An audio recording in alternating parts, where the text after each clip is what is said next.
Tuhan, Bapak Ibu, hari ini juga kita bisa bertemu secara online, secara Zoom, dan juga bagi Bapak Ibu yang join juga di YouTube. Kami percaya pada hari ini kita akan mendengarkan firman Tuhan. Kita akan mengenal Tuhan lebih lagi pada hari ini, tapi sebelumnya kita siapkan hati kita terlebih dahulu untuk menyembah Dia, karena hanya Tuhan yang layak menerima pujian dan hormat kita pada hari ini. Kita mau memberikan yang terbaik buat Tuhan pada hari ini. Sebelum Tuhan bicara melalui hambanya, Pastor Kemal, pada hari ini, biarkan pada hari ini kita siapkan hati kita untuk menyembah Tuhan, dan hanya nama Yesus yang dipermuliakan, dan kami mengucap syukur atas kasih-Nya. Thank you, Lord.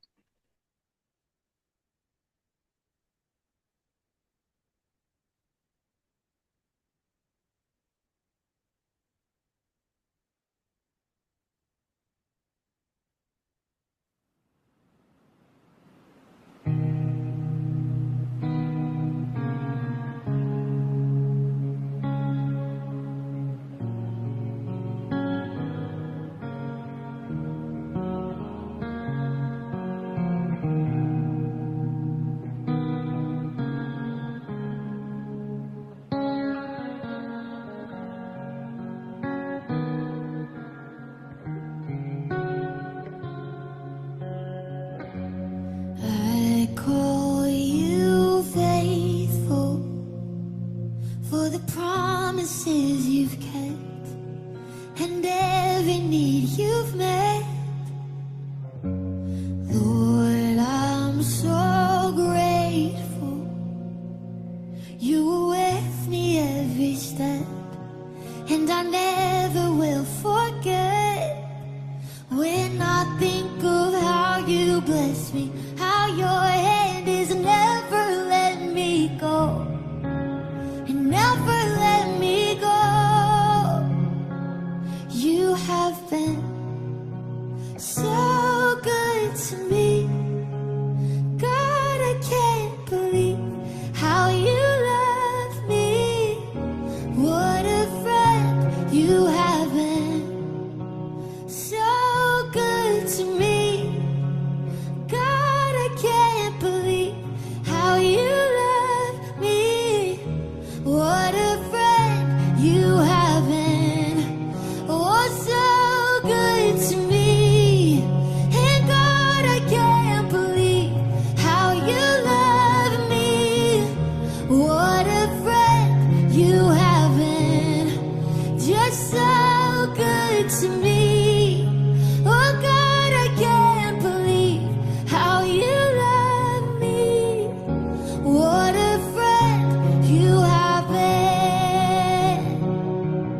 Oh Jesus,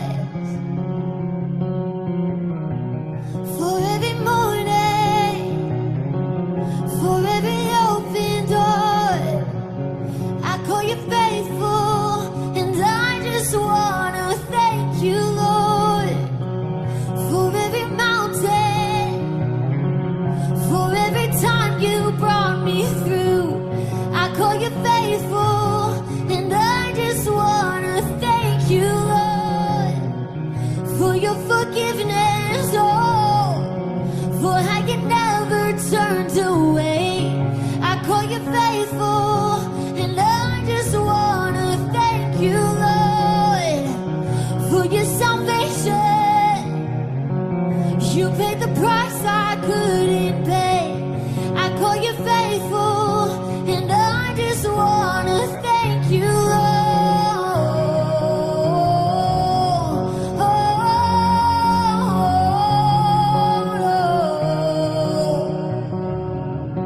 And I just wanna thank you, Lord.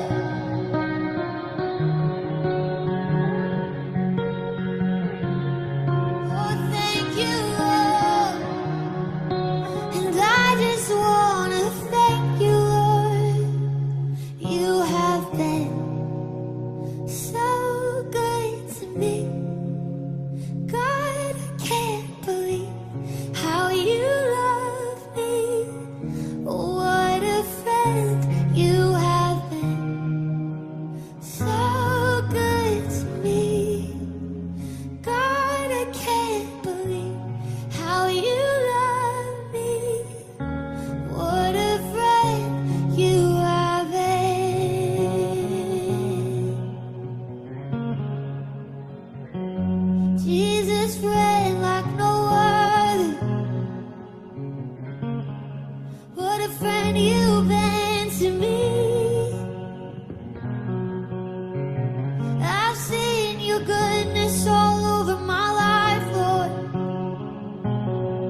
goodness is running after, it's running after me. Your goodness is running after, it's running after me. With my life laid down, I'm surrendered now. I give you everything. Your goodness is running after, it's running after me. Oh, your goodness is running after, it's running after me. Oh, your goodness is running after, it's running after me. With my life laid down, I'm surrendered now. I give you everything. Your goodness is running after, it's running after me. And all my life you have been faithful. All my life you have been so, so good. With every breath that I am able, oh, I will sing of the goodness of God. I will sing of the goodness of God.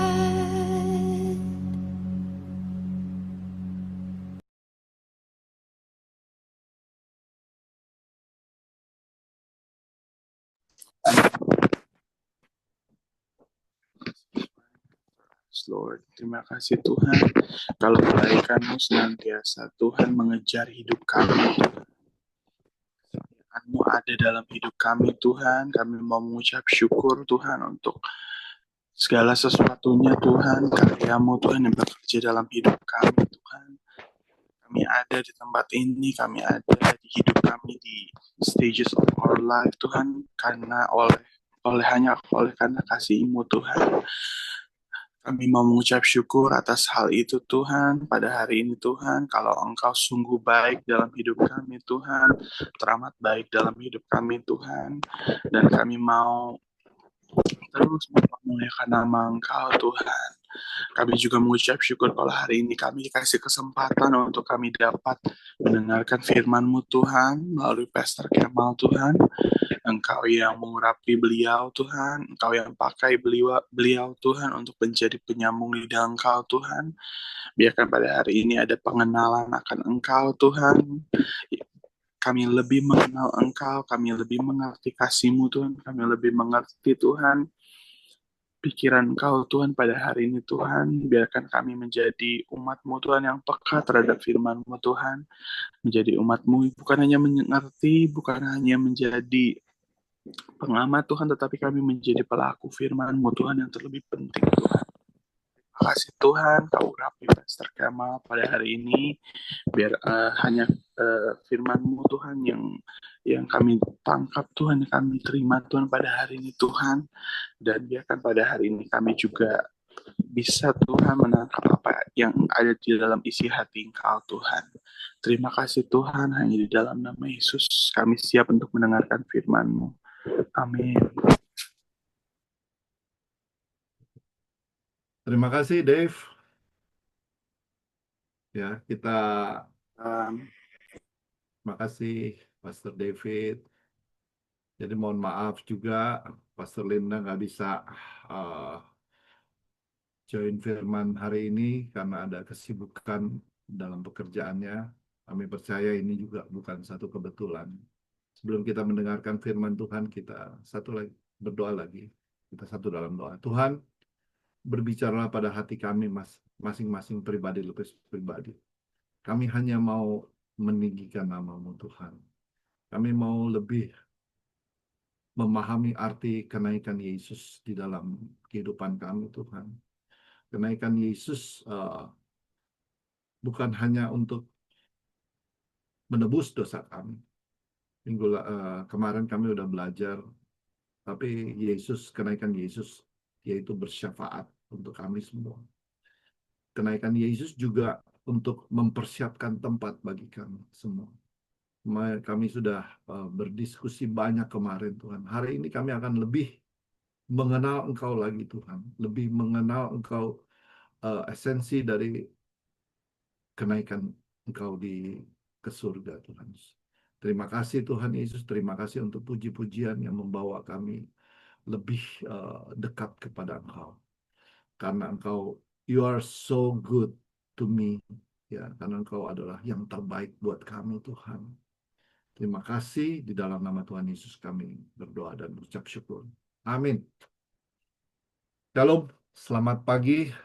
Kita lanjutkan yang kemarin ya. Kemarin memang firman Tuhan luar biasa dengan diskusi yang panjang lebar. Tetapi hari ini kita akan melihat kenaikan Yesus dilihat dari perjanjian lama ya. Perjanjian kemarin kita dengar kenaikan di dalam Kisah Para Rasul 1 ayat 6 sampai 11. Kita melihat kenaikan Yesus dengan poin-poin yang sudah saya bicarakan tadi dalam perjanjian baru. Tetapi kita akan mundur ya ke sebagaimana sebelumnya kita juga sepanjang setengah tahun ini kita sudah belajar bagaimana kita mengikuti kalender gereja. Ya, kalender gereja dari Advent sampai nanti yang kita akan beberapa hari lagi kita akan sampai kepada Pentakosta ya. Itu sekitar 6 bulan ya, dari Advent dari Desember sampai Pentakosta yang sebentar lagi ya. Gereja itu bercerita mengenai apa? Kisah mengenai Yesus Kristus. Jadi bagaimana dari Advent sampai Pentakosta itu semua sepanjang itu adalah bagaimana kita mendengar cerita mengenai Yesus. Dimulai dari Advent, bagaimana kita menantikan Yesus, itu dari 1 Desember ya. Kemudian kita masuk kepada Natal, kedatangan Yesus. Kita mengikuti terus ya dalam firman-firman Tuhan, dalam seri firman Tuhan. Kemudian setelah kedatangan Yesus yaitu Natal, yaitu bagaimana Yesus identitas Yesus dinyatakan dalam Epifani ya. Epifani, sepanjang Epifani identitas Yesus, siapa dia gitu, itu dinyatakan ya. Kemudian masuk di dalam lens kalender gereja juga. Lens itu masa di mana penderitaan Yesus mempersiapkan penderitaannya ya. Dia akan 40 hari lens itu dia melihat dia mempersiapkan bagaimana dia akan menghadapi Jumat Agung ya. Jumat Agung yaitu kematiannya dia. Kemudian apa? Paskah ya. Paskah yaitu dia bangkit, kebangkitan Yesus. Hari ini saat ini kita masih dalam tahap minggu kenaikan Yesus Kristus. Kita menanti kenaikan Yesus ya. Kita bukan menanti, kita sudah mengalami kemarin beberapa hari yang lalu Yesus yang naik ya ke surga. Kenaikan Yesus ke surga. Dan hari ini kita menanti apa? Pentakosta ya. Kenaikan Yesus bukan kemarin bukan cerita kalau kata Mami bukan cerita yang ecek-ecek ya. Bukan kisah pinggiran ya dalam kisah Yesus, tetapi merupakan satu kalau kita belajar, kita ikuti khotbah yang kemarin, sharing yang kemarin, itu merupakan satu klimaks ya. Kitab itu dimulai, kenaikan itu dimulai dari, kalau kita tahu kita dari kitab Lukas, di akhir kitab Lukas berbicara, Lukas 24, Lukas berbicara mengenai kenaikan Yesus. Di awal kitab Lukas dalam Kisah Para Rasul pun diawali oleh apa? Diawali oleh kenaikan Yesus juga ya. Kemarin kita sudah bahas bagaimana Kisah Para Rasul 1 ayat 6 sampai 11 itu sebetulnya dimulai dari ayat 1 sampai 11 ya. Contoh bagaimana itu merupakan satu klimaks, seperti ketika kita contohnya bagaimana ketika kita nonton film ya. Nonton film itu dimulai dari awal, bagaimana kalau kita suka nonton film ya, awalnya bagaimana di situ dimulai dari intronya, bagaimana kita diperkenalkan oleh jagoannya, dia ini latar belakangnya apa ya. Kemudian ada tokoh-tokoh yang akan ditampilkan dalam intro itu ya, supaya itu, karena itu belum apa-apa, itu masih permulaan ya. Tapi problemnya dalam tahap kedua ada problem, gimana jagoannya kadang-kadang dia kalah duluan, dia mengalami segala sesuatu ya di dalam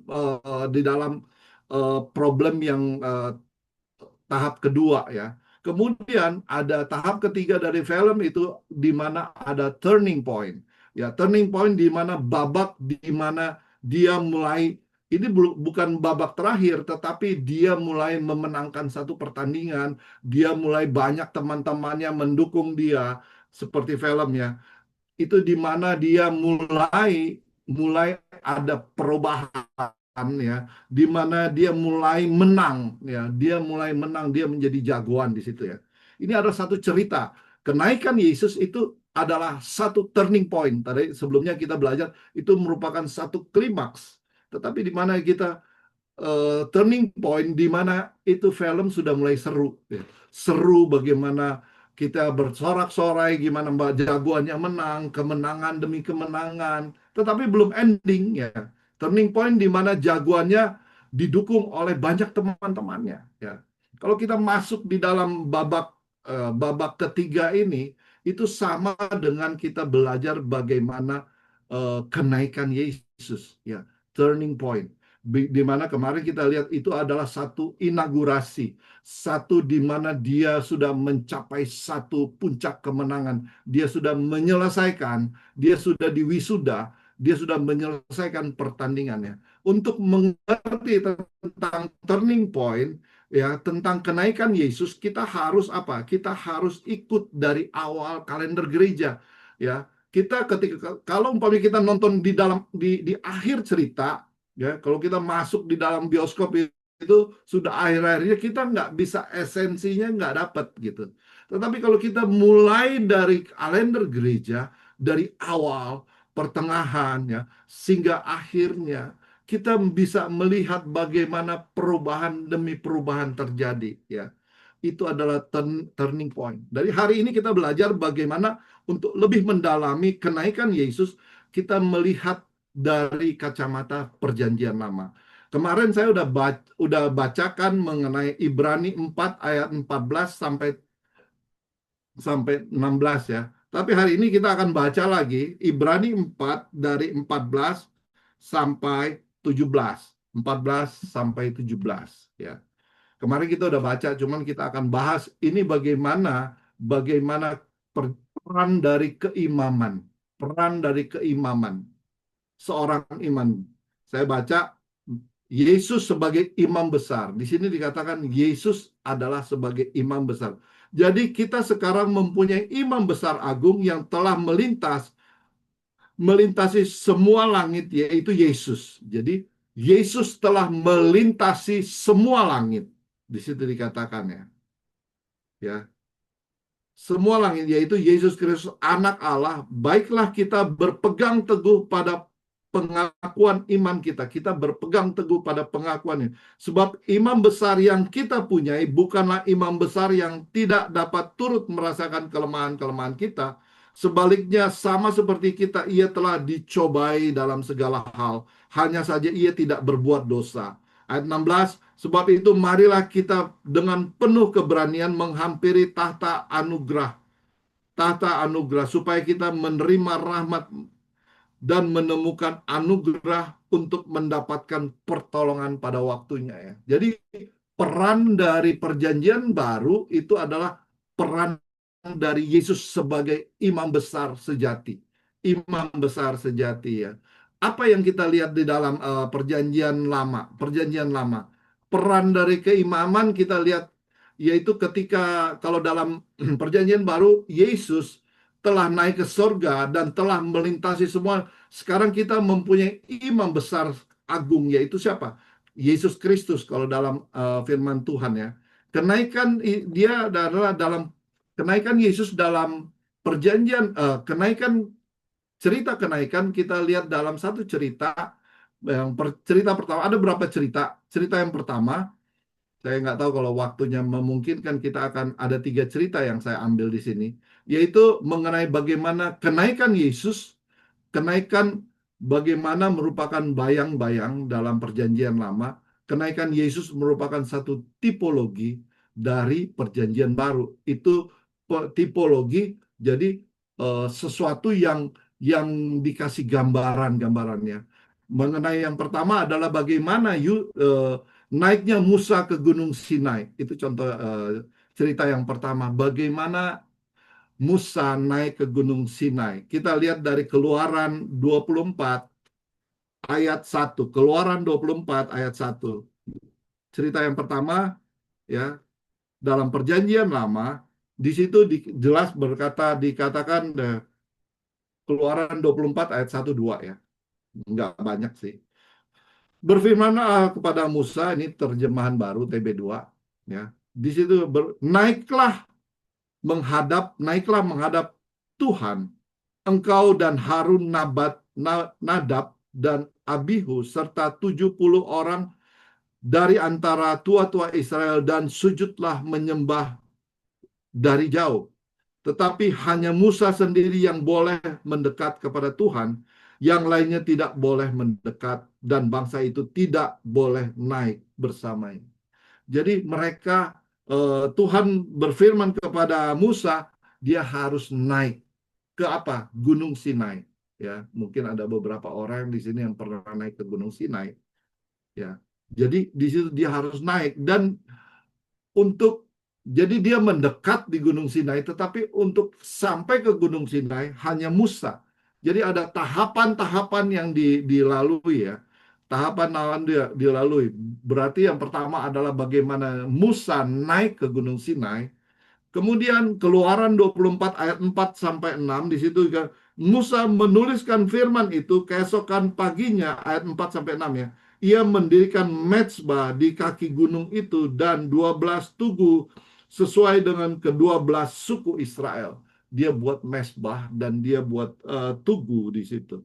Kemudian ia mengutus orang-orang muda dari bangsa Israel supaya mereka mempersembahkan korban bakaran dan menyembelih lembu-lembu jantan sebagai korban keselamatan kepada Tuhan.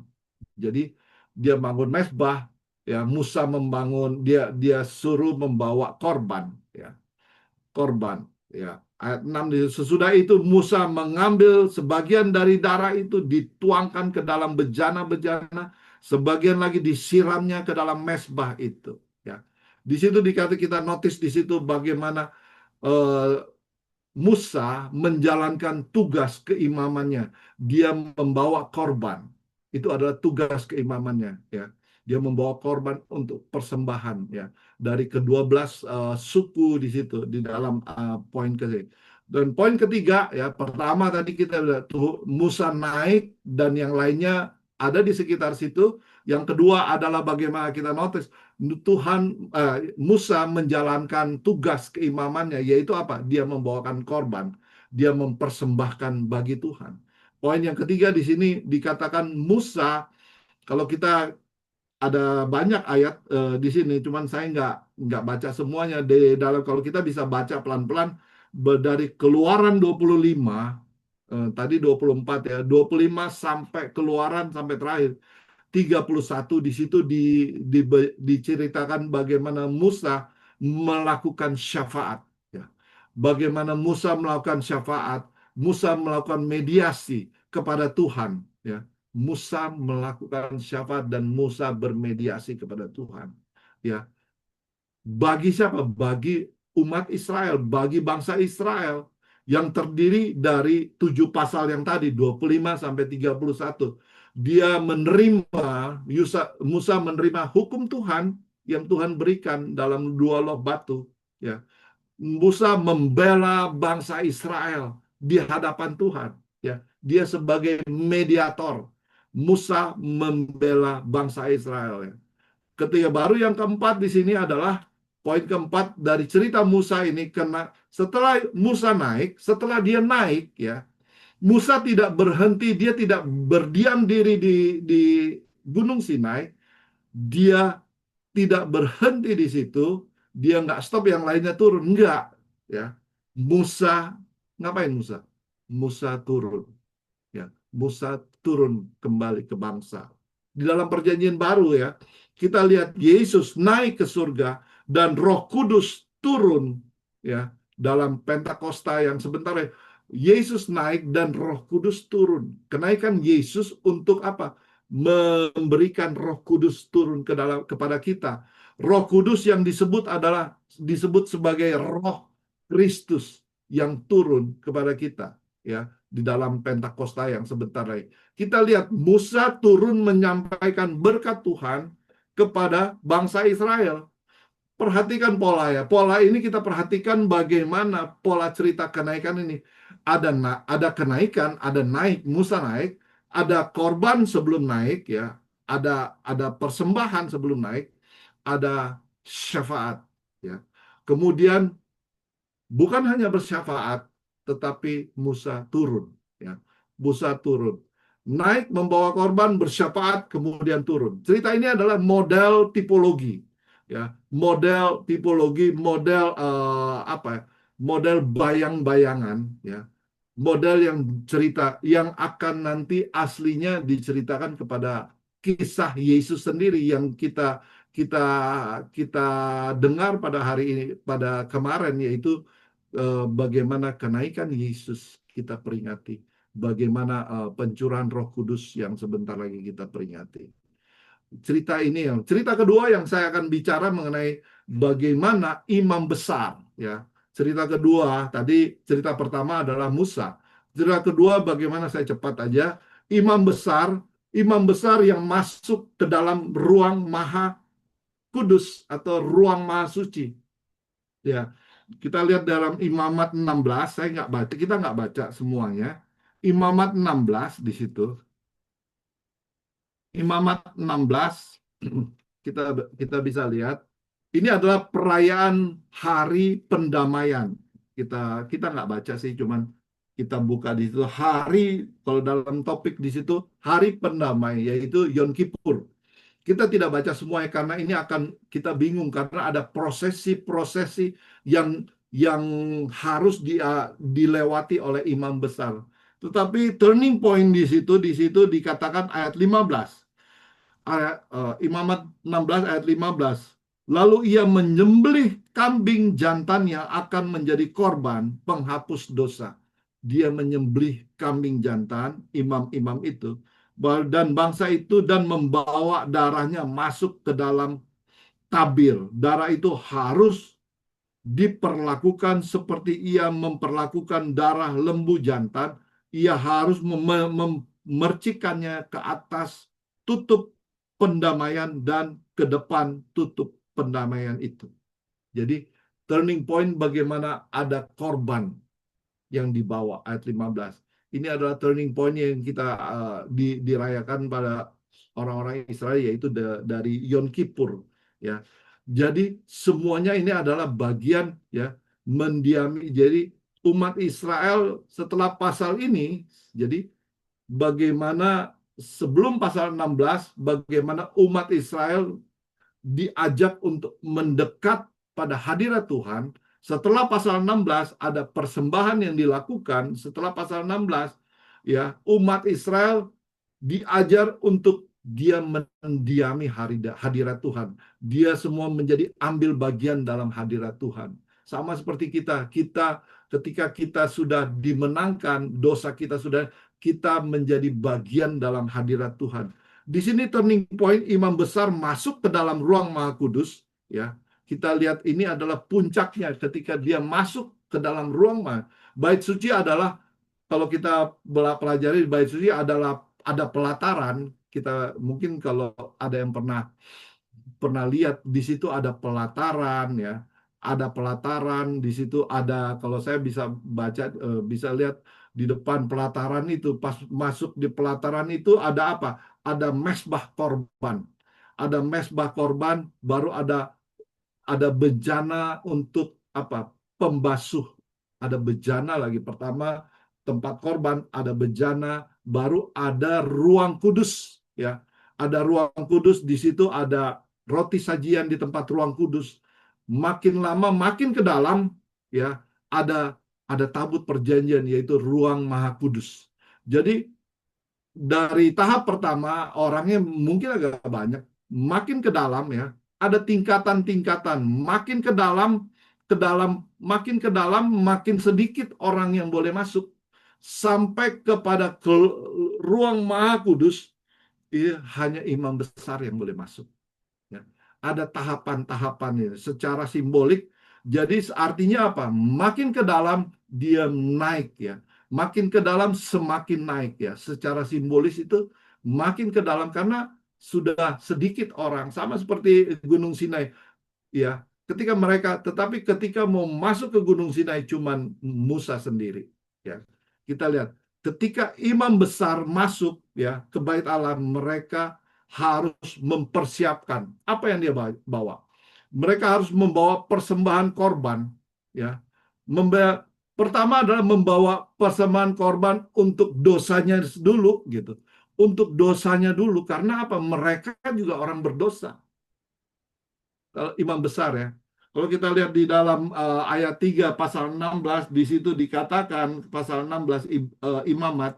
Di situ beginilah cara Harun masuk ke dalam tempat kudus itu dengan membawa seekor lembu jantan muda untuk korban penghapusan dosa dan domba jantan untuk korban bakaran ya. Ia harus ya. Jadi dia harus membawa korban. Korbannya itu untuk korban dia juga, tetapi untuk korban semua orang, semua khususnya orang-orang 12 suku ya. Kemudian masuk ke mereka harus berpakaian jubah tertentu. Kalau kita lihat di dalam ayat 4 Imamat 16 di situ dikatakan ia harus mengenakan jubah dalam linen yang kudus, menutupi auratnya dengan celana linen dan memakai ikat pinggang linen dan berlilitkan serban linen. Itu pakaian kudus yang harus dikenakan sesudah ia membasuh tubuhnya dengan air. Dia harus mandi dulu. Dia harus membersihkan diri dulu ya. Mereka harus mandi dulu ya. Ayat 4 di situ. Dia harus bersihkan dulu. Ayat 24 begitu ya. Membawa kemudian apa? Membawa kemenyan ya. Membawa kemenyan ayat 12, ayat 13. Ini adalah prosesi-prosesi untuk masuk ke dalam ruang Maha Kudus. Nggak gampang gitu, nggak simple.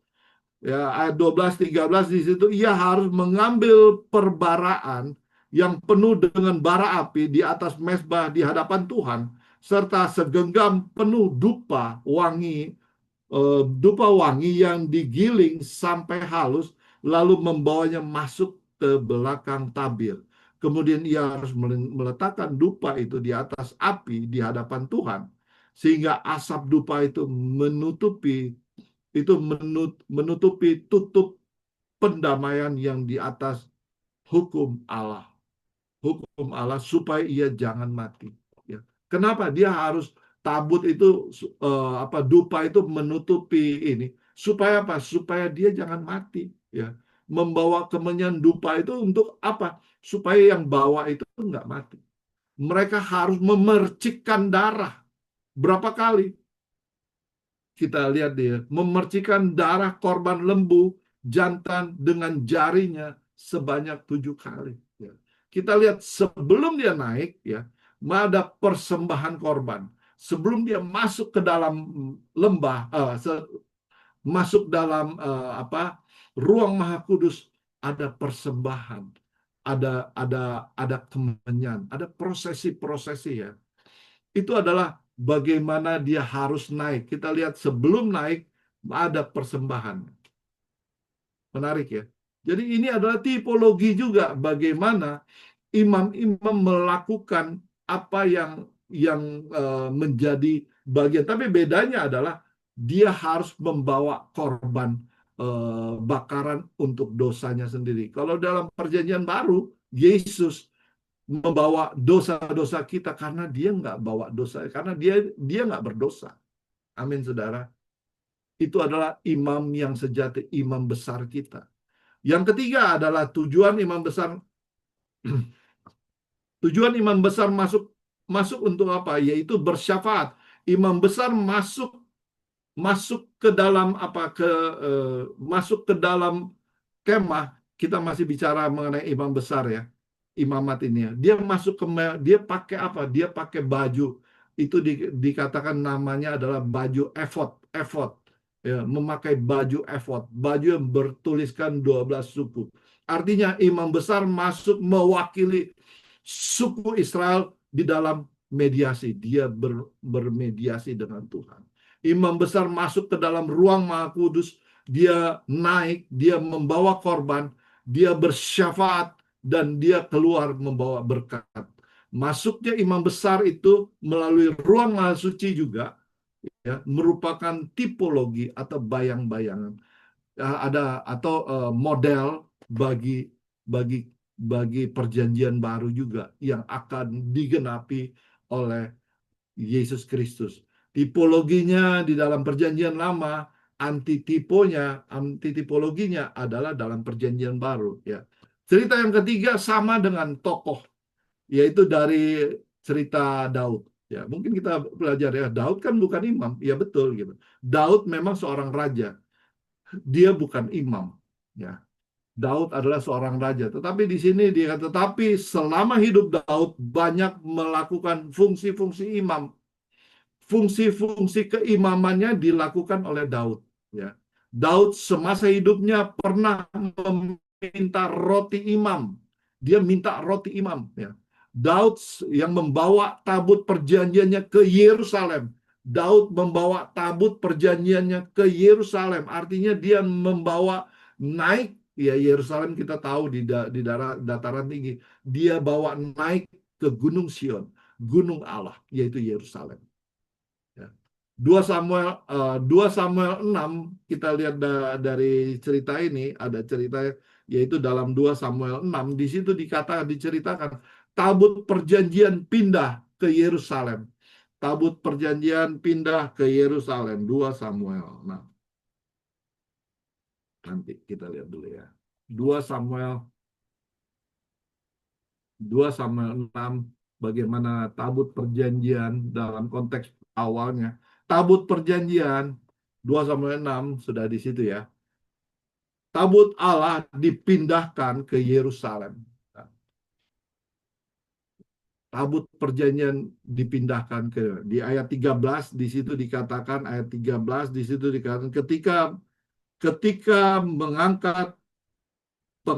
pengangkat tabut Allah melangkah maju 6 langkah, ia mengorbankan seekor lembu dan seekor anak lembu yang gemuk, ya. Ayat 13 di situ dikatakan, ya, Daud melakukan korban sebelum dia mengangkat ke gunung Tuhan, ya. Daud memakai pakaian efod juga. Daud memakai efod dari kain linen, ayat 14. Daud di situ dikatakan menari-nari di hadapan Tuhan dengan sekuat tenaga, ia mengenakan efod dari kain linen. Jadi Daud, ya, mengenakan baju tugas-tugas keimamannya itu juga. Dia memakai baju efod dari kain linen. Ya, menarik, ya. Ya, Daud memberkati umat Israel, ya. Daud juga memberkati umat Israel, ya. Ayat 18 kita lihat di sini. Setelah selesai mempersembahkan korban bakaran dan korban keselamatan, Daud memberkati bangsa itu dengan nama Tuhan semesta alam. Ya, Daud memberkati umat Israel juga dengan nama Tuhan semesta, di dalam nama Tuhan semesta alam. Ya, ayat 18. Ya. Pasal yang terakhir di dalam 2 Samuel 24, ya, yaitu 2 Samuel 24, Daud bersyafaat juga.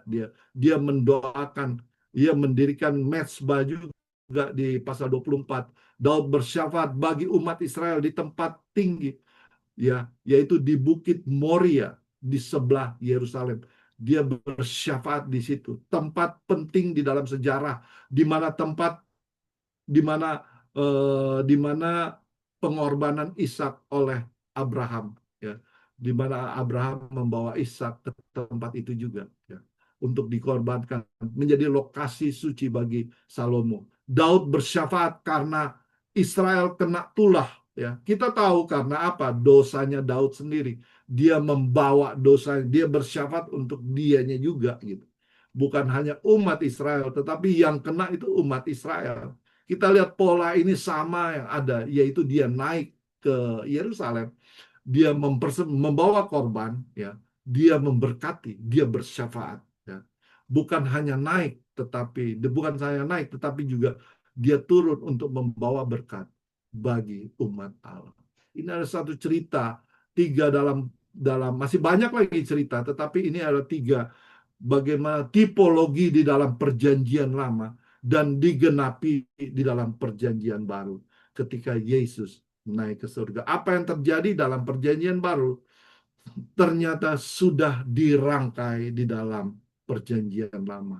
Contoh dalam perjanjian lama kita lihat dari tadi ceritanya itu, eh, ada problem, ya, ada problem. Jadi ketika dia melakukan itu nggak mulus-mulus semua, nggak juga, ya. Musa naik ke Gunung Sinai dalam contoh yang pertama, dia bersyafaat bagi umat Israel. Tetapi ketika dia turun, dia melihat umat Israel menyembah berhala, ya.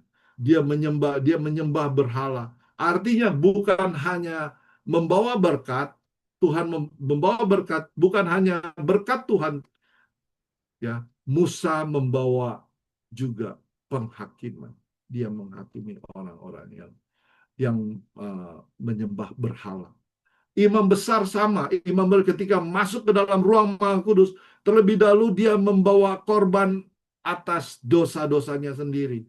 Baru dia bisa bersyafaat bagi umat-umat Allah, ya. Makanya ketika kita mau bersyafaat kita harus selesai dulu dalam kehidupan kita. Itu dilakukan oleh imam-imam besar, ya. Menarik dalam cerita ini.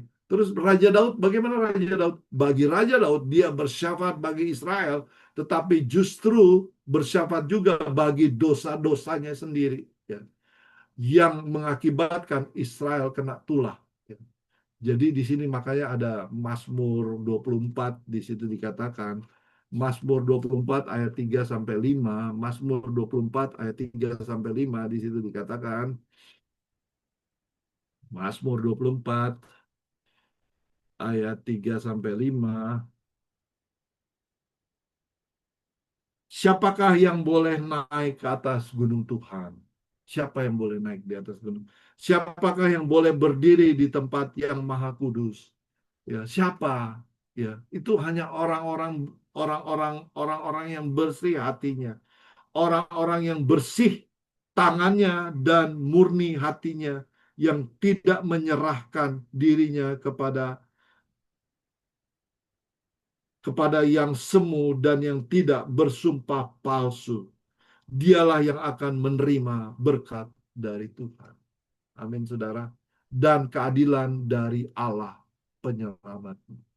Jadi yang bisa naik adalah orang yang suci hatinya. Sebelumnya kita telah belajar, ya, Matius 5. Matius 5 ayat 8, di situ dikatakan bahwa berbahagialah orang yang suci hatinya, berbahagia orang suci hatinya. Matius 5 ayat Matius 5 ayat 8, berbahagialah orang yang suci hati karena mereka akan melihat Allah. Ya. Di sini esensi dari kenaikan Yesus, ketika kita melihat ke belakang dari perjanjian lama, bagaimana sudah dirangkai oleh nabi-nabi sebelumnya, tapi mereka membawa korban untuk dosanya sendiri dulu, baru dia membawa korban untuk bangsa Israel, ya. Tetapi Yesus berbeda, dia adalah imam yang agung, ya. Seperti dalam Ibrani 4 tadi ayat 64, Ibrani 4 ayat 14 sampai 16, di situ dikatakan ia adalah imam yang agung bagi kita. Kita satu dalam doa. Terima kasih Tuhan atas hari ini, Tuhan, kami boleh melihat cerita dari kenaikan Yesus dari perjanjian lama. Kami boleh mengucap syukur Tuhan karena kenaikan-Mu telah dinubuatkan dalam perjanjian lama. Banyak nabi-nabi telah bersaksi mengenai bagaimana Engkau akan naik. Engkau akan membawa dosa-dosa kami semua. Dan Engkau akan menjadi penebus dosa kami, Tuhan. Kenaikan-Mu bukan hanya menebus dosa kami, Tuhan, tetapi Engkau menjadi perantara antara dosa kami dengan Bapa yang di surga. Bukan hanya itu Tuhan, tetapi Engkau bersyafaat juga dengan kami itu. Untuk kami semua Tuhan. Engkau mempersiapkan tempat juga bagi kami. Kami boleh lebih mendalami dalam firman Tuhan hari ini Tuhan. Terima kasih untuk firman Tuhan hari ini Tuhan. Di dalam nama Tuhan Yesus kami berdoa dan mengucap syukur. Amin. Amin. Silakan, mungkin ada yang mau membawa memberikan masukan untuk doa syafaat. Kalau tidak ada, Ini lagi sakit, masih ini sakit. ya, kurang sehat juga ya. Ya, kurang sehat. Ya, sama ya, Marina juga. Oh, ya, Rina juga. Ada lagi? Oke, baik. Kalau tidak ada, kita bersatu dalam doa. Segala puji syukur kami serahkan padamu Bapa pada pagi hari ini, karena begitu besar kasih setiamu dalam kehidupan kami, sehingga kami boleh layak untuk hadir di dalam setiap doa pagi pada pagi hari ini bersama dengan Morning Prayer Devotion Tuhan. Bersama saudara-saudara kekasih kami percaya Tuhan bahwa bukan suatu kebetulan kami ada di tempat ini, melainkan adalah kasih karunia yang Tuhan siapkan buat kehidupan kami dari waktu ke waktu. Saat ini Tuhan kami mau berdoa khusus bagi Pastor Kemal Mamusung bersama dengan istri terkasih Bu Weni yang saat ini sedang terbaring sakit. Kiranya Tuhan dokter di atas segala dokter yang akan mampu untuk menyembuhkan segala sakit yang dialami oleh Ibu Weni Tuhan. Dan dia boleh kembali pulih sehingga dia boleh bersama-sama kembali menaikkan pujian dan memberikan firman-firman yang bermanfaat bagi kehidupan kami dari waktu ke waktu. Saat ini Tuhan dalam segala keberadaan kami juga mau berdoa mengucap syukur untuk Ibu Iralini Mapa bersama dengan suami, anak, cucu, menantu. Dalam segala perkara Tuhan selalu memberkati, menyertai, dan memberikan beliau juga anugerah kasih karunia, damai sejahtera, sukacita yang selalu baru setiap saatnya kepada kehidupannya. Kami mengucap syukur Tuhan untuk anak terkasih yang pada saat ini Tuhan bersama-sama dengan kami, anak dari Ibu Linda Tuhan, David Tuhan, yang tadi sudah menaikkan puji-pujian, membawakan kami dalam pembukaan, kiranya Tuhan juga menyertai memberkati David Tuhan dalam masa mudanya ini Tuhan, biarlah dia tetap Tuhan berjalan berdasarkan firman Tuhan, berdasarkan kasih karunia yang Tuhan berikan bagi kehidupannya.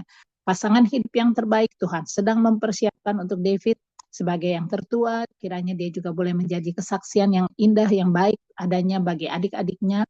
Kami percaya Tuhan mereka semua ada dalam kendali dan penyertaan Tuhan. Demikian juga untuk orang tua mereka, Pastor Linda dan juga suami Pak Hartawan Tuhan, kiranya mereka semuanya boleh berjalan seturut dengan kasih karunia dan kehendak Bapa di surga yang senantiasa baru setiap harinya buat kehidupan mereka. Kami mengucap syukur untuk Ibu Fani Tuhan, Fani Saswita bersama dengan anak terkasih Daniel Tuhan. Kiranya Tuhan juga menyertai memberkati mereka Tuhan dalam setiap usaha upaya yang dikerjakannya, kiranya boleh berhasil. Masa depan yang terbaik buat Daniel Tuhan sudah persiapkan, dan Tuhan juga yang akan memberikan pasangan hidup yang terbaik bagi Daniel Tuhan. Dalam pekerjaannya Tuhan kiranya jaga pelihara, tutup bungkus dia dengan kuasa darah Yesus, sehingga segala macam panah api, roh-roh jahat, kuasa-kuasa kegelapan tidak mampu untuk menyerangnya Tuhan, karena dia adalah anak Tuhan, milikmu Tuhan, dan dia adalah duta-duta kerajaan surga dimanapun juga dia ditempatkan. Begitu pula juga Tuhan untuk Mami Tina Diana Tuhan yang sampai hari ini Tuhan jaga pelihara, berikan dia juga hikmat kebijaksanaan untuk tetap boleh menjadi orang tua yang terbaik bagi kami semua Tuhan di dalam pelayanan kami ini Tuhan. Kami juga percaya Tuhan PBS Ministry ada dalam penyertaan dan kendali-Mu Tuhan. Kami percaya Tuhan apapun yang menjadi kerinduan kami di masa-masa yang akan datang, Tuhan akan menjawab indah pada waktunya. Kami juga berdoa khusus bagi Ibu Nori Tuhan, Nori Ani Tuhan yang bersama-sama dengan kami saat ini Tuhan. Kiranya Tuhan menyertai memberkati beliau Tuhan dalam setiap rencana, dalam setiap rancangan usaha upaya yang dikerjakannya, kiranya boleh berhasil, serta berkati pekerjaan, serta berkati juga masa depannya Tuhan, karena yang terbaik Tuhan pasti akan siapkan buat Ibu Nori Tuhan, apapun juga yang menjadi kerinduan di hatinya, kiranya boleh terjawab indah pada waktunya, dan Tuhan juga akan mempersiapkan pasangan hidup yang terbaik buat Ibu Nori Tuhan. Saat ini Tuhan, kami juga mau berdoa untuk adik kasih kami, Marina Yosina Tuhan, yang saat ini sudah dirawat di Rumah Sakit UKI di kamar Edelweiss 4. Tuhan, tolong dia Tuhan, berikan dia hikmat juga Tuhan, agar ketika dia sudah sembuh, sudah pulih, dia boleh menjaga kesehatannya lebih baik lagi, lebih prima lagi, dan kiranya damai sejahtera Tuhan selalu menyertai memberkati Marina Tuhan dalam segi usaha dan rencana, demikian juga tim dokter yang sudah dipersiapkan di Rumah Sakit UKI, boleh semuanya terjadi atas rencana dan rancangan Bapa di surga. Begitu pula juga untuk Harvey Tuhan yang besok harus kembali lagi ke Rumah Sakit Melia Tuhan. Biarlah proses penyembuhan yang saat ini sedang dilakukan dari waktu ke waktu Tuhan, kami nikmati Tuhan, kami aminkan Tuhan. Karena segala sesuatu adalah baik adanya dan Tuhan sedang mempersiapkan kami semuanya untuk lebih dekat lagi kepadamu Tuhan dalam setiap rancangan usaha dan rencana masa depan kami. Demikian pula Tuhan untuk para pastor yang bertugas Tuhan, dan juga orang-orang yang selalu bersama dengan kami, Pak Yohanes Parapak Tuhan, kiranya Engkau juga mau menyertai memberkati beliau Tuhan di dalam setiap rencana masa depan mereka Tuhan, di dalam setiap kerinduan-kerinduan hati Bapa Tuhan selalu ada pada dirinya bersama dengan istri dan anak-anaknya Tuhan. Tuhan juga berikan masa depan yang penuh harapan bagi masa depan anak-anaknya, bagi masa depan pelayanan, dan juga setiap usaha upaya yang dikerjakannya boleh berhasil. Pak Julius Go juga yang bersama-sama dengan kami, bersama dengan istri dan anak-anak, kiranya Tuhan juga menyertai memberkati beliau Tuhan dalam setiap usaha upaya yang dikerjakannya, kiranya boleh berhasil. Saudara-saudara kekasih kami yang terlibat di dalam pelayanan-pelayanan kami, kiranya Bapa di surga yang sendirilah yang akan berbicara kepada mereka untuk mendatangkan kebaikan, untuk memberikan pemurnian dalam kehidupan kami, terutama sebagai orang-orang yang rindu Tuhan, untuk datang kepadamu, untuk memberitakan kebenaran firman-Mu Tuhan. Dan saat ini juga hamba mau berdoa untuk setiap usaha upaya yang dikerjakannya, kiranya semuanya boleh mendatangkan hasil yang terbaik.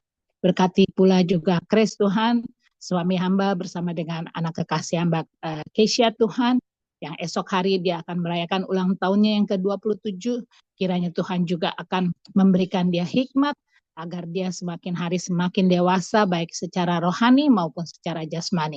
Pasangan hidup yang terbaik Tuhan sudah persiapkan. Kami mengucap syukur juga Tuhan untuk saudara-saudara kekasih kami yang lainnya. Demikian juga untuk saudara kami Sileni yang ada di rumah kami bersama-sama dengan kami. Kiranya Tuhan sendiri yang akan berjalan di depan kami untuk mencapai satu masa depan yang penuh dengan pengharapan. Kami mengucap syukur Tuhan untuk pagi yang cerah indah ini telah mendengarkan kebenaran firman Tuhan dari Pastor Kemal Mamusung.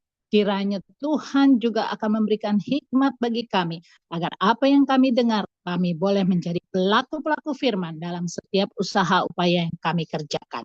Akhirnya Bapak, ketika kami akan menutup doa syafaat ini Tuhan, ajarkan kami untuk selalu berdoa seturut dengan doa yang Tuhan ajarkan bagi kami. Bapa kami yang di sorga, dikuduskanlah namamu, datanglah kerajaan-Mu, jadilah kehendak-Mu di bumi seperti di sorga. Berilah kami pada hari ini makanan kami yang secukupnya, dan ampunilah kami akan kesalahan kami, seperti kami juga mengampuni orang yang bersalah kepada kami. Dan janganlah membawa kami ke dalam pencobaan, tetapi lepaskanlah kami daripada yang jahat. Karena Engkau yang punya kerajaan dan kuasa dan kemuliaan sampai selama-lamanya. Amin. Amin. Tuhan berkati. Kita menerima berkat dari Tuhan. Kita mengangkat kedua belah tangan kita. Tuhan memberkati engkau dan melindungi engkau. Tuhan menyinari engkau dengan wajah-Nya dan memberi engkau kasih karunia. Tuhan menghadapkan wajah-Nya kepadamu dan memberi engkau damai sejahtera. Di dalam nama Bapa, Putra, dan Roh Kudus kami berdoa. Amin. Amin. Tuhan berkati. Izin ya. Oke. Oke, silakan. Dalam cerita bagaimana kita melihat kenaikan Yesus dalam versi Perjanjian Lama, berarti tipologi Perjanjian Lama, antitiponya dalam Perjanjian Baru, dalam kenaikan Yesus di dalam Kisah Para Rasul 1 ayat 6 sampai 11. Oke, mungkin ada masukan bagaimana kita betul-betul memahami ketika kita melihat kenaikan Yesus dari sudut pandang kalender gereja, kita melihat kenaikan Yesus dari apa? Dari Perjanjian Lama. Mungkin kita mulai dari Nori Ani, silakan. Anak muda ini, Bu Nori.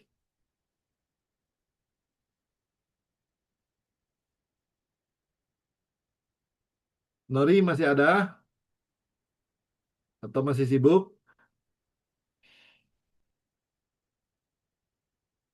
Oke, kalau gitu kita langsung ke keluarga Mami dan Bu Fani.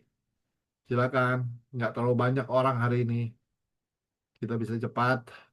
Silakan. Bagaimana kita memahami kenaikan Yesus, itu berbicara kita esensi kenaikan Baik, Yesus. Pastor. Oke, makasih Bu Fani. Katanya kata Mami saya dulu aja. Ya udah, Mami mungkin lagi mempersiapkan. Jadi saya aja dulu ya, Pastor. Makasih Bu Fani. Ya, kalau dari saya, tadi kita udah baca juga dari mulai yang kemarin kita sudah belajar bersama-sama di Kisah Para Rasul 6, kita udah baca kemarin kan dari mulai ayat ke-7 sampai ke-11 ya kemarin. Nah, kalau hari Kisah ini Para kita Rasul belajar juga 1, dari Imamat. ayat Ya, 6 Pastor. Kisah Para Rasul 1. Ya, Kisah Para Rasul 1 kemarin ayat 6 sampai dengan 11. 11 ya. Kisah Para Rasul 1 ayat 6 sampai 11. Hari ini kita udah belajar juga dari Imamat 16 dan semuanya. Tapi puji Tuhan saya dapatnya justru di Ibrani 4. Mungkin karena kemarin juga kita udah bahas, tapi mungkin saya belum sampai ke situ perenungannya.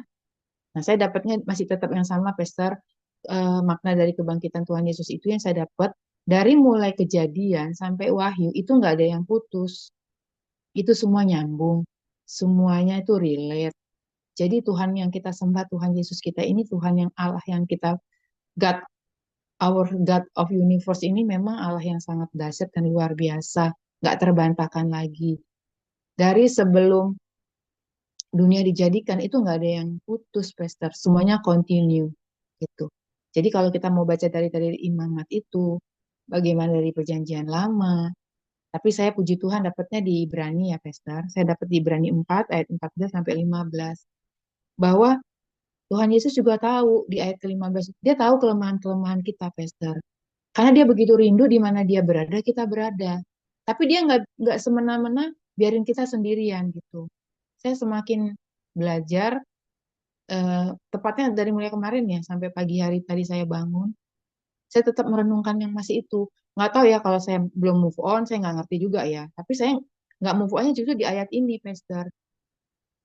Di ayat yang dari yang kemarin tuh Yohanes 14 ayat 2 dan 3. Terus saya nyambung lagi tuh yang Pastor ajarkan hari ini dari Ibrani 4 itu, Pastor. Karena kita sekarang mempunyai imam besar agung yang telah melintasi semua langit, yaitu Yesus, anak Allah. Baiklah kita teguh berpegang pada pengakuan iman kita. Jadi iman kita tuh nggak boleh patah, nggak boleh gugur. Apapun yang saat ini kita hadapi, mungkin begitu banyak pengajaran-pengajaran yang kadang-kadang bukan cuma membingungkan kan ya, tapi kadang-kadang membagongkan gitu. Tapi kita kembali back to Bible. Kita belajar tadi yang Pastor udah ajarkan kita bersama di Imamat 16. Kita udah lihat di situ. Jadi Tuhan Yesus itu pengantara gitu. Kalau dia wafat, dia bangkit, dia naik ke surga, dia siapkan tempat buat kita. Dan dia juga sebagai imam besar agung kita. Lihat ke-15 ini udah jelas loh. Sebab imam besar yang kita punya bukanlah imam besar yang tidak turut merasakan kelemahan-kelemahan kita. Jadi karena begitu besar kasih Allah akan kita ya, Pastor ya, dia mau siapkan tempat buat kita, tapi dia tahu, karena dia ingin di mana dia berada kita berada, tapi dia juga tahu kelemahan kita untuk mencapai ke titik itu kan tidak semudah itu. Makanya dia kirimkan Roh Kudusnya untuk membimbing, menginsyafkan kita. Tapi kita nggak sendirian, dan kita udah tahu, kita punya imam besar agung yang akan menuntun dan membimbing hidup kita. Luar biasanya di sini, Pastor, kita harus garis bawahi di ayat yang B. Tadi kan di ayat A itu kan dia bilang, dapat turut merasakan kelemahan-kelemahan kita. Tapi di 15b, sebaliknya sama dengan kita, ia telah dicobai, hanya tidak berbuat dosa. Tuh, luar biasanya di situ. Jadi kita udah nggak usah kemana-mana lagi, berpegang teguh kepada prinsip iman kepercayaan kita kepada Kristus Yesus. Dia itu suatu pribadi yang satu-satunya dan sangat komplit. Dia yang menjadi imam besar agung kita. Dia sudah melintasi segala sesuatu. Dia sudah dicobai juga. Tapi dia tidak berbuat, hanya dia tidak berbuat dosa, itu harus digaris bawahi loh. Kalau di bahasa Inggrisnya memang lebih jelas ya. But was it a point tempted like as we yet. Tapi dibilang gini, yet without sin gitu loh. Dia melewati semua itu, tapi tidak pernah berbuat dosa gitu. Luar biasa di situ. Jadi nggak ada yang perlu kita ragukan lagi, Pastor, bahwa dia bangkit itu udah jelas untuk apa, kenapa. Buat kita, dia mati buat kita, dia bangkit buat kita, bahkan dia naik ke surga untuk kita. Karena kita punya imam besar agung, jadi kita lead aja sama semua apa yang Tuhan mau. Jadi kalau kita ada hari ini di PBS, setiap firman yang kita baca, kita renungkan, belajar melakukannya. Satu demi satu. Mungkin di satu kita belum lulus, baca lagi, lakukan lagi, terus lakukan lagi, lakukan. Sampai di satu titik kita memang udah benar-benar jadi pelaku firman, Pastor. Karena itulah ada PBS Ministry. PBS Ministry itu tidak kebetulan. Tapi PBS Ministry ini seizin Tuhan untuk kita semua mau belajar lebih mengenal Allah kita, kayak tadi Pastor David juga ngomong. Biar kita lebih mengenal Allah kita. Indah banget anak muda tadi itu mengatakan. Kita ada di sini untuk sama-sama belajar untuk mengenal Allah kita lebih lagi. Terima kasih, Tuhan Yesus memberkati. Terima kasih, Ya, Pastor. terima kasih Bu Fani. Ya, bagaimana kita lebih mengenal Allah kita, yaitu ketika kita melewati, merefleksikan kenaikan ini dengan apa? Dengan melihat ke belakang, ya, dengan proses-proses bagaimana Tuhan Yesus laksanakan, dan kita menyelami dari awal bagaimana masa lain, bagaimana masa di mana kita meresapi bagaimana Yesus tahu kapan dia mati. Kita nggak tahu. Dia tahu penderitaan yang akan dihadapi begitu tragis. Kalau saya bilang begitu brutal. Kita nggak tahu bagaimana akhir kehidupan kita.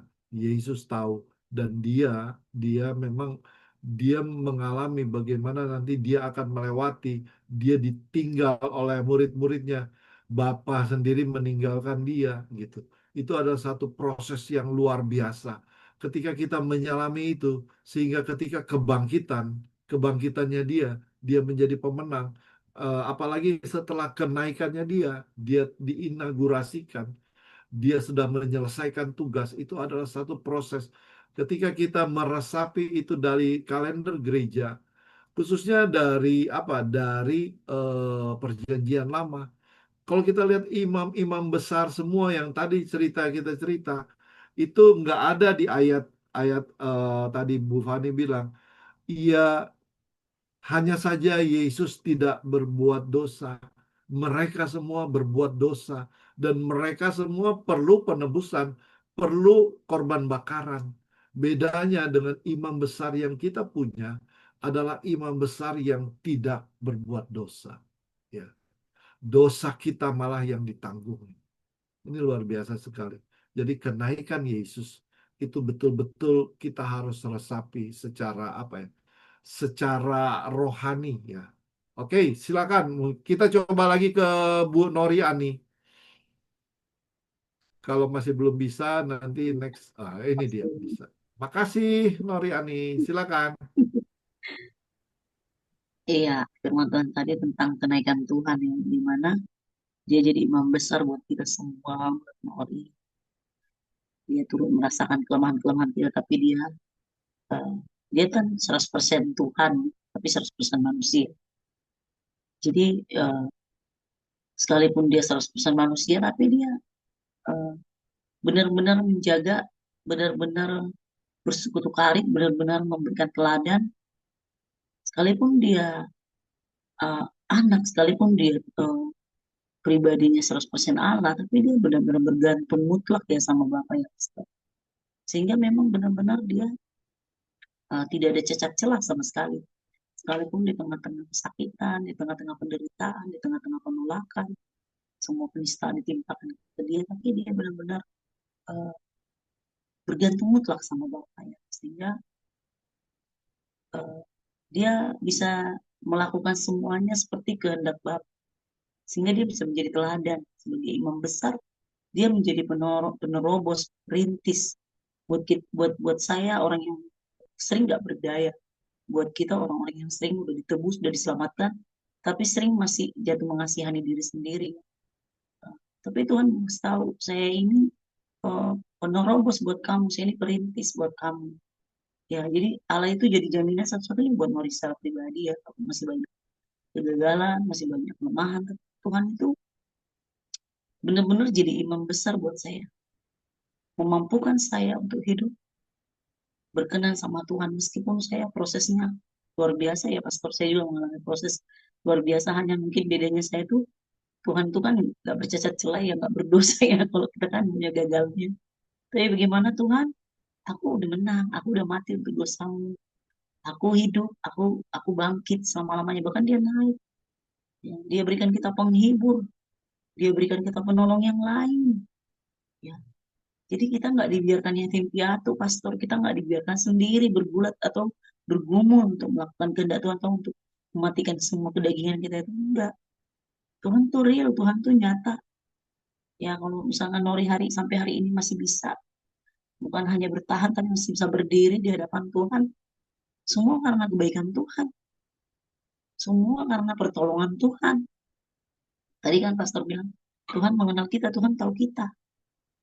Tuhan tahu banget Nori di mana titik lemahnya, di mana Tuhan tahu. Semua orang boleh mungkin eh, melihat yang baik-baik aja, tapi Tuhan tahu di mana saya yang paling krisis. Tapi di situ Tuhan jadi imam besar saya. Di situ Tuhan sudah memberikan korban yaitu hidupnya sendiri, tapi dia bangkit, dia hidup, dia naik, dan dia berikan saya penolong yaitu Roh Kudus, menolong saya, mengingatkan saya akan firman Tuhan. Ketika saya lemah, saya dikuatkan. Ya, ketika saya seperti Gideon itu nggak berdaya, merasa ketakutan, dia bilang, engkau pahlawan yang gagah berani. Padahal kan seringkali kita tahu diri kita siapa ya pastor, tapi lewat Roh Kudus firman Tuhan diingatkan buat kita bisa lebih dari pemenang. Kamu bisa lebih dari pemenang. Karena ada materai Roh Kudus, ada pengurapan Tuhan, ada perlindungan Tuhan untuk menolong saya secara pribadi, bagaimana saya untuk menyelesaikan tugas yang diberikan Tuhan buat saya ya. Secara pribadi itu supaya saya tetap boleh meneladani Tuhan, boleh tetap fokus sama Tuhan, nggak fokus sama dunia, nggak fokus sama orang lain, nggak fokus sama diri sendiri, tapi saya pandang Tuhan yang begitu luar biasa mengasihi hidup saya, hidup kita semua, yang begitu dia sudah berikan semua yang terbaik, pastor. Ya, sehingga kita tidak jadi patah semangat, tapi kita menjadi orang-orang yang bersemangat setiap hari, melewati hari-hari berjuang. Ya, kita tidak gampang menyerah karena kita punya imam besar yang agung, yang luar biasa, yang dahsyat, yang ada buat kita, yang mengasihi kita. Begitu, pastor. Terima kasih, Tuhan berkati. Ya, terima kasih Nori. Ya, kita punya imam besar yang agungnya, yang telah menebus kita, bersyafaat buat kita.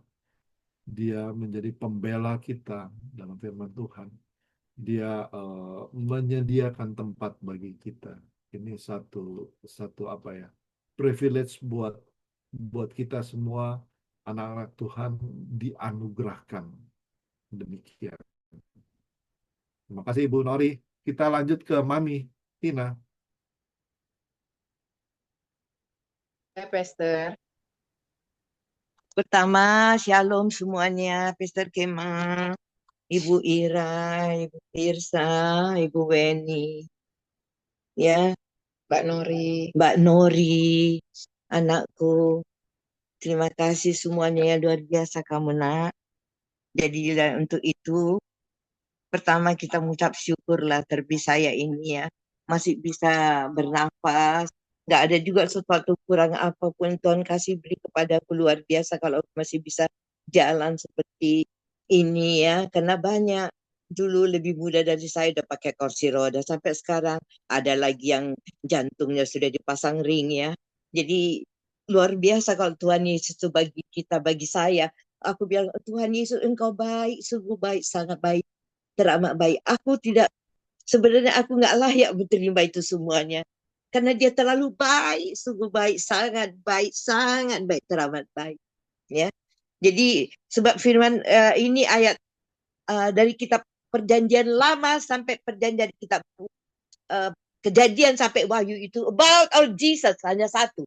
Karena firman itu kan Tuhan Yesus. Yang kita pelajari itu nyambung satu paket semuanya.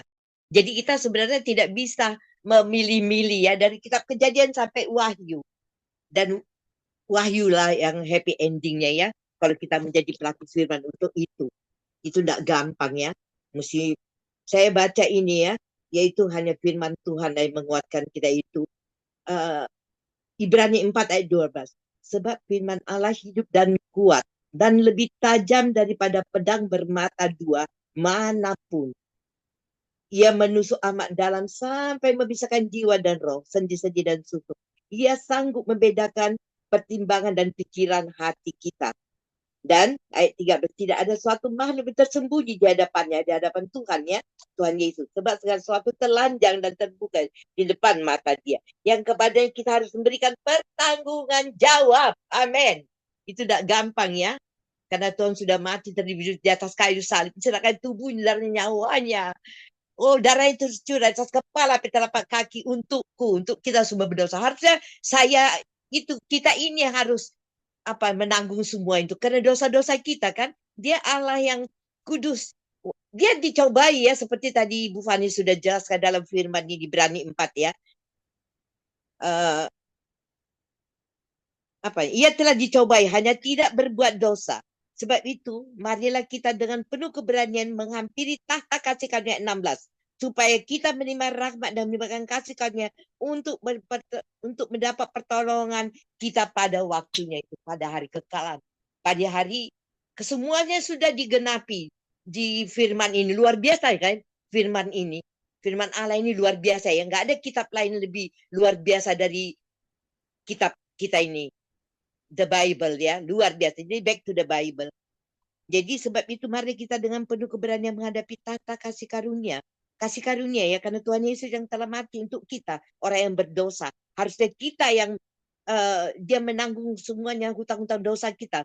Menanggung semua hutang-hutang dosaku. Jadi ujung kuku sejung rambut pun kita hidup ini tidak bisa membalas. Kalau kita dibakar hidup-hidup, belum bisa. Karena kita diciptakan dari tanah, dari debu. Dia pencipta, the universe, pencipta langit dan bumi. Untuk bagaimana mengosongkan diri menjadi manusia. Kita ini hanya dari tanah debu. Masih bisa lagi bilang nggak bersyukur. Saya kadang-kadang, Tuhan, kenapa aku gini? Kenapa aku gini? Kok sakit ini? Padahal itu sepasir pun tidak bisa melawan bagaimana pengorbanan Yesus di kayu salib. Jadi untuk itu memang untuk berjuang mati-mati kan. Karena nggak gampang ya untuk hidup kekal. Semua dia digenapi. Hanya yang digenapi satu, Pastor Kemal. Apa yang tidak digenapi? Kedatangan Yesus, second coming, kedatangan Yesus kedua kali. Belum tergenapi. Bukan tidak digenapi, belum. Yang belum digenapi hanya satu, yaitu kedatangan Tuhan Yesus kedua kalinya ke dunia ini. Passion, yaitu segera. Aduh, saya udah banyak lupa, Pastor. Kadang-kadang itu, karena itu saya kadang-kadang kalau Tuhan tutup buku sangkuni kuasa darah Yesus. Jadi hanya satu yang belum digenapi, yaitu second coming, kedatangan Tuhan Yesus kedua kalinya. Itu endingnya.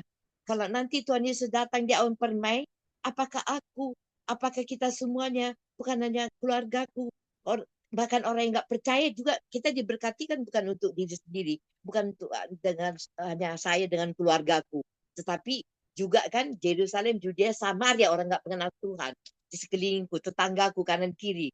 muka belakangku. Masih banyak orang percaya Tuhan Yesus. Jadi saya harus benar-benar Tuhan bilang beri pertanggung jawab ya untuk itu. Jadi haruslah aku menjadi pelaku firman. Itu tidak gampang. Setiap hari aku mati-matian berjuang. Setiap nafas ada terima kasih Tuhan Yesus, tolonglah aku Roh Kudus. Karena dengan kekuatan sendiri tidak satu pun kita dapat melakukannya. Tapi diberikannya kita Roh penolong. Karena Tuhan Yesus tidak membiarkan kita ya untuk sebatang kara menjadi anak yatim piatu.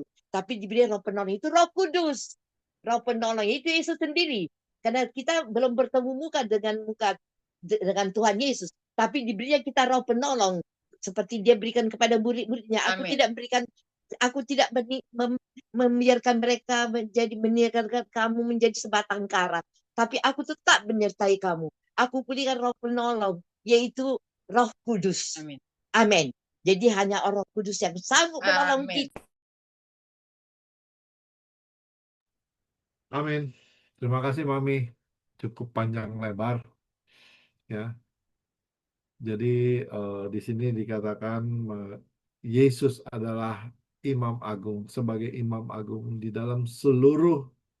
Kita sudah lihat kan banyak imam-imam besar, bahkan Raja Daud dia mengambil tugas seorang imam juga, dia bersyafaat segala macam. Tetapi kesemuanya itu berbuat dosa.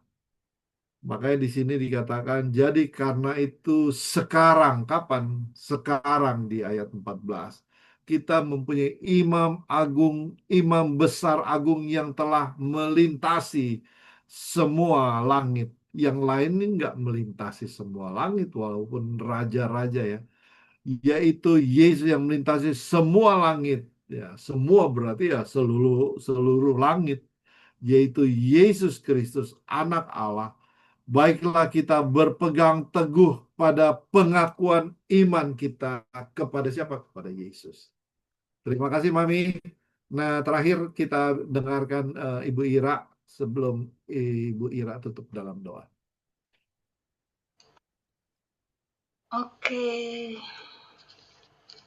Terima kasih Pastor Kemal untuk tambahan pelajaran turning point yang menyambung pelajaran kita kemarin ya, dari Kisah Rasul 1 ayat 6 sampai 11. Ya, kemarin itu memang saya masih agak-agak pertanyakan apa sih maksudnya Tuhan Yesus bersyafaat seperti itu ya. Karena ada sesuatu hal, jadi kemarin itu saya kurang fokus gitu. Nah, sekarang saya bisa mendapatkan poin-poinnya di sini ya. Namanya juga turning point ya kan. Tadi sudah diceritakan mengenai imam-imam, sudah dicontohkan imam-imam sebagai imam-imam besar pada perjanjian lama. Ya, seperti kita sama-sama belajar Musa, tadi bagaimana seorang imam besar untuk masuk ke dalam bait Allah, satu contoh seperti itu. Karena yang dihadapi itu adalah kekudusan, ya kan? Sama juga dengan Abraham atau banyak contoh yang kita bisa ambil sebetulnya. Jadi kalau saya catatkan di sini itu adalah proses. Jadi prosesnya kita, proses yang dialami. Jadi ini sebagian besar menceritakan proses. Jadi proses kenapa tadi diceritakan juga mengenai masa Len sampai kepada saat Yesus bangkit untuk apa, ya kan?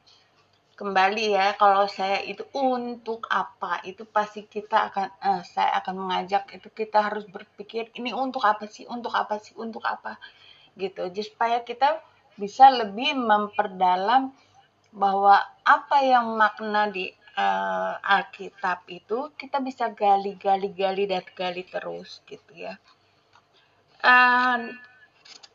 Untuk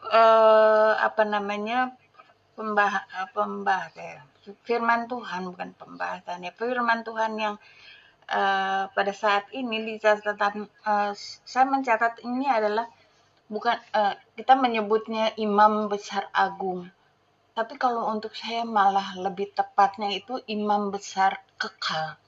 Dan karena Yesus itu kekal, jadi tidak karena setelah dia naik ke surga, ia menjadi imam besar yang kekal. Imam besar yang kekal yang menjadi perantara kita akan kekudusan Allah. Jadi tanpa dia kita tidak akan sampai seperti kita mengimani bersama-sama hal itu kan. Kita tidak satu orang pun sampai kepada Bapa kalau tidak melalui aku. Jadi Yesus itu adalah imam besar kekal itu agung yang itu sama halnya dengan seorang imam besar untuk masuk ke ruang Maha Kudus. Siapa yang bisa masuk ke ruang Maha Kudus kalau tidak melakukan proses-proses itu? Jadi kalau proses itu hanya bisa digenapi oleh Yesus, seorang Yesus ini yang kita percaya sebagai Tuhan Juru Selamat kita. Jadi untuk saya itu adalah Yesus menjalankan misinya untuk membawa kita ke dalam kekekalan. Jadi membawa kita itu melalui apa? Melalui pertanyaan saya kemarin, doa syafaatnya gitu ya. Jadi Yesus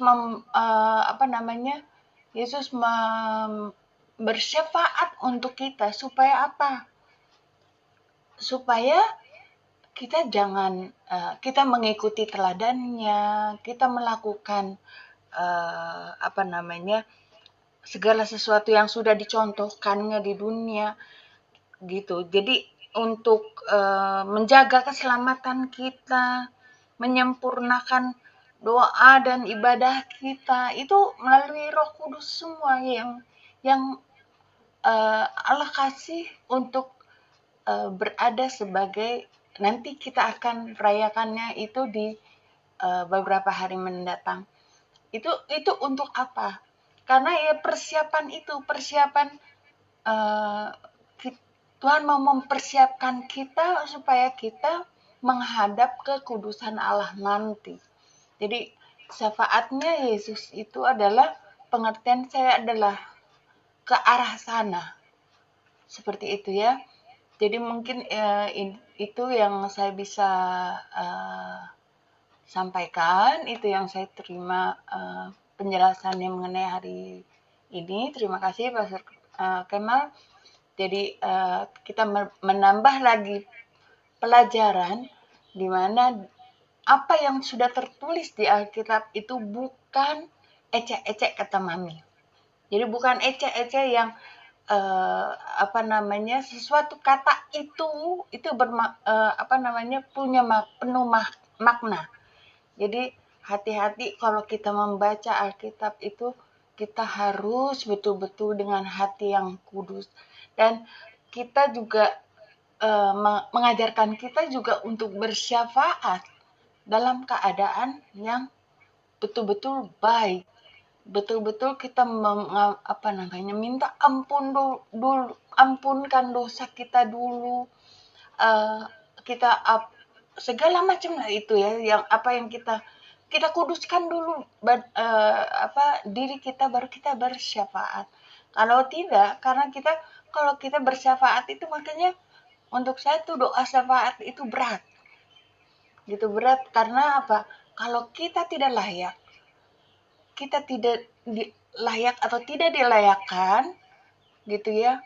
Itu tanggung jawabnya apa ya? Tanggung jawabnya itu kalau untuk saya ya, kalau makanya kenapa saya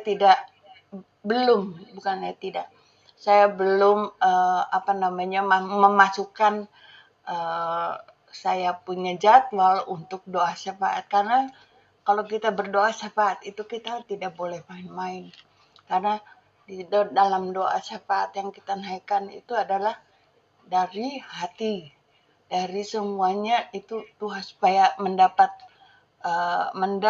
Tuhan dengarkan doa kita. Kalau kita hanya asal doa aja bisa aja gitu, kita asal doa gitu ya. Tapi apakah itu diterima atau apakah itu menjadi sesuatu yang dijawab oleh Tuhan, kita tidak tahu. Jadi itu yang dari saya. Kalau mau ditanggapi silahkan, kalau enggak saya tutup. Pastor Kemal, silakan. Tutup aja, tutup.